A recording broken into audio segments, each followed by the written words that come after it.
Hello नमस्कार, Krishna classes में आपका बहुत बहुत स्वागत है। आज की इस वीडियो में हम बीए 5th सेमेस्टर के पेपर फर्स्ट की यूनिट सिक्स्थ है हमारी 17th। यहाँ थोड़ा लिखने में मिस्टेक हो गई है जल्दबाजी में, 17th कर लेंगे, सेंचुरी एंड 18th सेंचुरी। तो यूनिट 6 क्या है हमारी, 17th एंड 18th सेंचुरी। इसमें टॉपिक है ग्रोथ ऑफ रोमांटिक लिटरेचर। तो growth of romantic prose, poetry, drama and novel. ठीक है, तो पिछली वीडियो में हम ग्रोथ ऑफ रोमांटिक प्रोज को डिस्कस कर चुके हैं। आज की इस वीडियो में हम ग्रोथ ऑफ रोमांटिक पोइट्री को डिस्कस करेंगे और नेक्स्ट 2 वीडियोज़ और होंगी इसकी, ड्रामा एंड नोवेल की। ओके, नोवेल, ठीक है।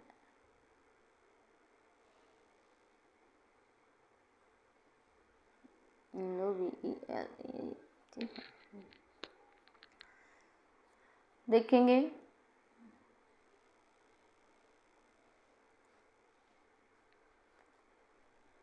ग्रोथ ऑफ रोमांटिक पोइट्री, या कह लीजिए पोइट्री इन रोमांटिक पीरियड। रोमांटिक पीरियड में या रोमांटिक एज में पोइट्री कैसी थी, क्या था, और रोमांटिक पोइट्री की ग्रोथ कैसे हुई। तो देखेंगे, poets in the romantic period have a high place in the history of English literature. Poets जो थे रोमांटिक पीरियड में कवि जो थे अंग्रेजी साहित्य के इतिहास में उच्च स्थान रखते हैं। ठीक है, हाई प्लेस, उच्च स्थान रखते हैं in the history of English literature, अंग्रेजी साहित्य के इतिहास में। There are great poets like, ये ग्रेट पोइट्स हैं जैसे कौन कौन, Wordsworth, Coleridge, Shelley and Keats. ये 4 ग्रेट राइटर्स हैं रोमांटिक एज के। ठीक है, पोइट्स हैं, तो इनका नाम आपने सुना होगा। बहुत ही रोमांटिक एज के बहुत ही फेमस पोइट्स रहे हैं ये, ध्यान रखेंगे। The literary movement of romantic as appeared with the publication of lyrical ballads 1798 by Wordsworth and Coleridge.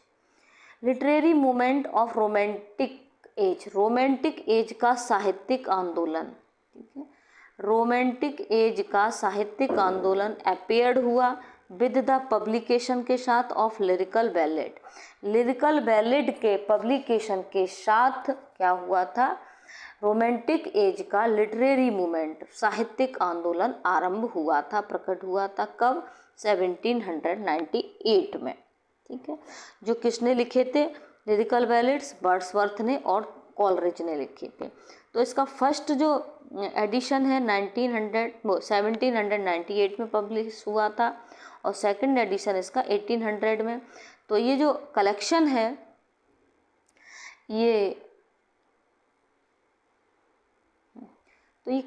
है इसमें वर्ड्सवर्थ और कॉलरिज दोनों का योगदान रहा है। तो वर्ड्सवर्थ का ज़्यादा योगदान रहा है, कंट्रीब्यूशन वर्ड्सवर्थ का अधिक रहा है। तो वर्ड्सवर्थ ने 19 पोइम्स लिखी थी और कॉलरिज ने 4 पोइम्स लिखी थी। और इस तरह से ये लगभग कितनी 23 पोइम्स हो गई। आगे देखेंगे, it was a movement which arose as a recreation against the conventional poetry of the Augustan और the new classical age. It was a movement, एक आंदोलन था। इट वाज ए मूवमेंट, ये वह आंदोलन था विच एरोज, जो प्रकट हुआ, एज ए रिक्रिएशन के रूप में, अगेंस्ट मीन्स विरुद्ध, कन्वेंशनल पोइट्री ऑफ ऑगस्टन और new classical as. New classical और ऑगस्टन एज की पोइट्री के जो कन्वेंशनल पोइट्री थी, कन्वेंशनल तो रूढ़वादी, परंपरागत जो पोइट्री चली आ रही थी ऑगस्टन और न्यू क्लासिकल एज की, उसके विरुद्ध एक रिक्रिएशन के रूप में ये मूवमेंट क्या हुआ, प्रकट हुआ। समझ में आई बात, किसके, कौन सी पोइट्री के विरुद्ध, अगेंस्ट ऑगस्टन और न्यू क्लासिकल एज की जो पोइट्री थी उसके विरुद्ध ये कौन सा, रोमांटिक एज की पोइट्री का मूवमेंट। किसके साथ, लिरिकल बैलेड्स, जब लिरिकल बैलेड्स लिखी थी वर्ड्सवर्थ ने तब, और कॉलरिज ने। The new classical poetry was poetry written in dignified language and formal style and artificial manner. अब जो न्यू क्लासिकल पोइट्री जो थी वह पोइट्री थी जो रिटन लिखी गई इन डिग्निफाइड लैंग्वेज में लिखी गई, एक शालीन गर्मामय भाषा में लिखी गई, फॉर्मल स्टाइल थी इसकी, फॉर्मल शैली थी, एंड आर्टिफिशियल मैनर, और इसका जो मैनर था वो आर्टिफिशियल था। A recreation started against this type of poetry at the end of the 18th century.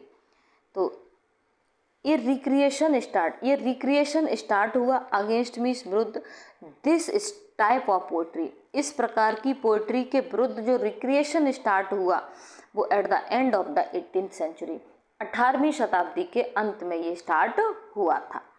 Next चलेंगे।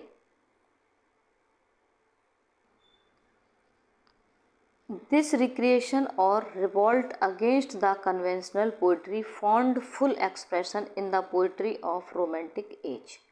This recreation, ये recreation और revolt, विद्रोह against conventional poetry, conventional poetry के विरुद्ध found, प्रकट हुआ, full expression, पूरे expression के साथ in the poetry of Romantic age, romantic age की poetry में फुल एक्सप्रेशन के साथ ये विद्रोह, ये रिक्रिएशन देखने को मिला। ठीक है, किसके विरुद्ध?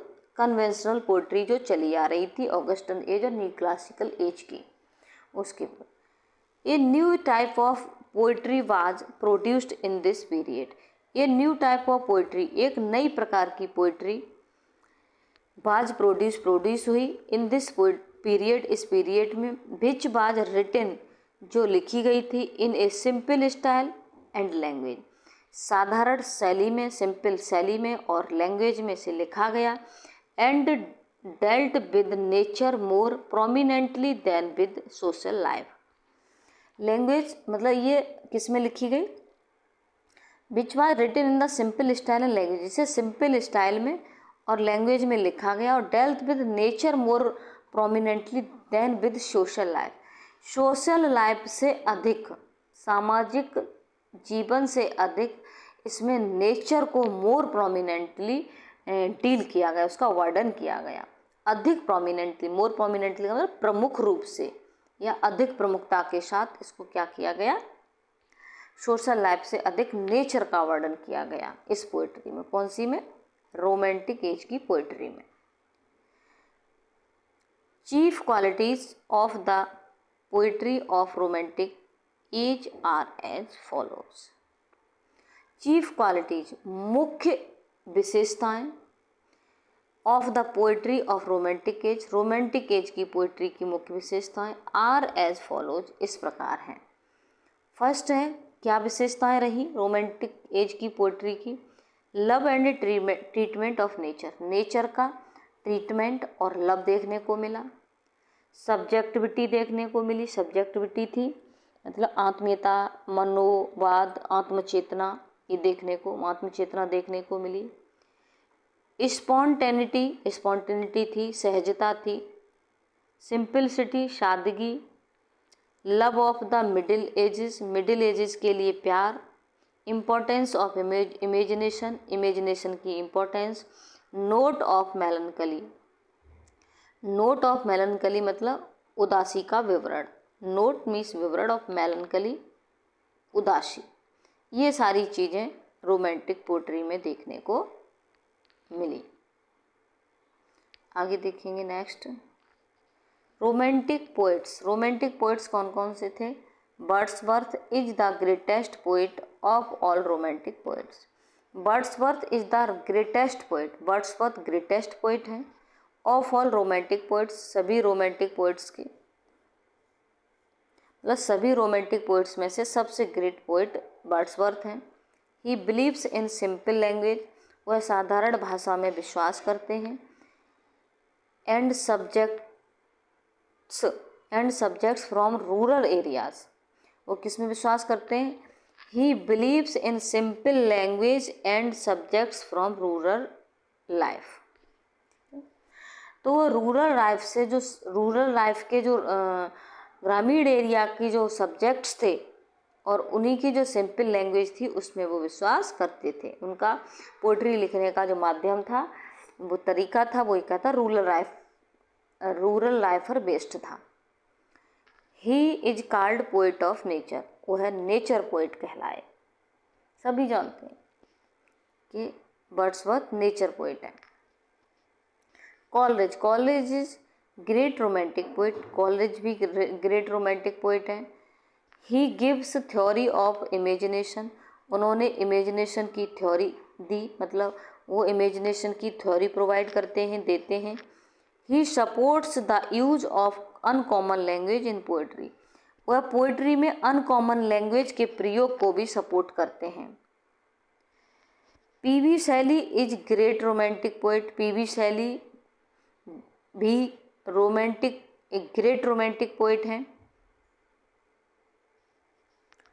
ही wrote poetic drama also, he is called poet of love. He wrote poetic drama, उन्होंने पोएटिक ड्रामा को लिखा, मतलब he wrote poetic drama also. P B Shelley ने पोएटिक ड्रामाज को भी लिखा, पोएटिक फॉर्म में ड्रामाज को भी लिखा, ऐसे कह लो। He is called poet of love, वो है लव के पोइट कहलाए। जॉन कीट्स, सबको आप बहुत अच्छे से जानते होंगे, सभी जानते हैं पीबी शैली लव पोइट थे, जॉन कीट्स ब्यूटी पोइट थे, वर्ड्सवर्थ नेचर पोइट थे। John Keats is great romantic poet, John Keats great romantic poet हैं। हिज रिच सेंसुअसनेस, उनकी rich sensuousness and devotion to beauty, beauty के लिए उनकी devotion और उनका समृद्ध सेंसुअसनेस एक्सप्रेस करता है हिज ट्रू रोमांटिसिज्म, उनके सच्चे रोमांटिसिज्म को अभिव्यक्त करता है। ही is called poet of beauty, वो ब्यूटी के कवि कहलाए, इन्हें पोइट ऑफ ब्यूटी भी कहा जाता है। इस तरह से ये हमारा टॉपिक जो का है क्लियर हो जाता है रोमांटिक पोइट्री का। तो इसमें 2 वीडियोज़ और रह गई हैं, romantic novel and romantic drama, ठीक है। नेक्स्ट 2 वीडियोज़ में ये भी कंप्लीट कर दूंगी मैं। लगभग फर्स्ट पेपर का 80% कोर्स अपलोडेड हो चुका है।